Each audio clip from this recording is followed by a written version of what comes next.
Alright guys, how's it going? It's the Eastbayanglers.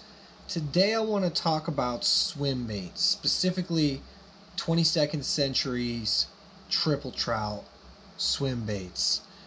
In front of me guys, we've got two in the 6-inch size. I'm really fond of this size, really works as an all-around bait.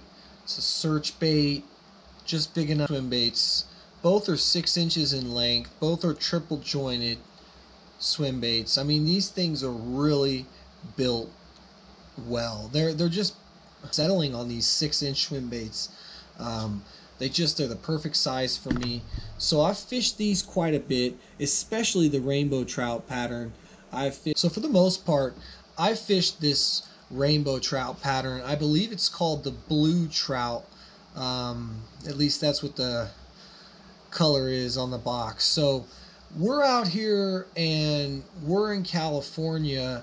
We're fishing swim baits. You can get away with it. There's a lot of trout being planted at a lot of the reservoirs, a lot of the fisheries. Pretty much almost every body of water has trout in it or some kind of fish in it. You can get away with these trout swim baits almost everywhere.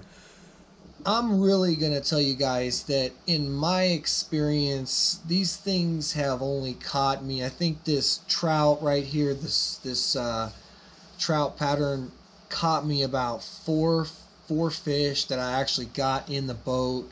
I had a couple follows on it. I had a couple short strikes. That's really all that in about a year and a half of fishing this bait, that's about all I've really had to say for all the times I've picked it up and I've thrown it on ideal spots and locations. You know, it's caught fish. It's just not, I guess, for the money, for all the time, I'm not really sure if I'm impressed. I didn't catch any big fish. I think the biggest fish I caught on it was like 4 pounds and change. So, you know, keep that in mind. The 6-inch profile, it's not going to get you, you know, necessarily those big bites like a 10 or a 12-inch swim bait would. But they're definitely, they could. They'll get a lot more of those small strikes. I just was a little bit unhappy with the amount of fish and the amount of strikes in general. I also fished this other pattern, which is like a perch pattern, and you know, I only caught 2 fish on that bait, and I put in a lot of work on it. Fished it at a lake. I had a lot of, you know, I thought this color's going to do great, and you know, maybe I'm not fishing the right lake. I didn't have the greatest experience with, considering the amount of time I put in, the amount of effort, the amount of spots and locations, different times of the year that I was fishing these baits. Just wasn't that impressed overall. Had a lot more success, a lot more luck fishing baits, different baits, you know, putting in that same work, that same time with other baits. I've had a lot better success. Kitech swim baits is one name I'll throw out there. Throw a Kitech on there and you're good to go. I mean, that's a proven bait. It catches fish even in the coldest water temps, even when that plastic usually tends to stiffen up on those soft plastic baits.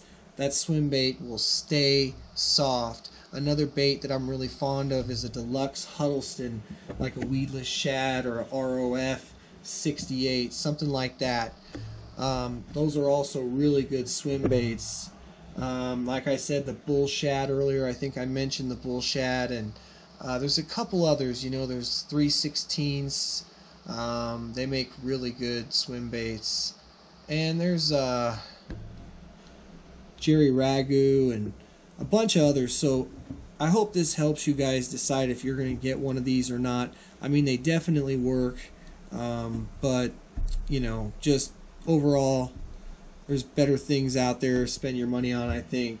Catch more fish. Be more productive with your time. Hope this video helps, guys. Stay tuned for more.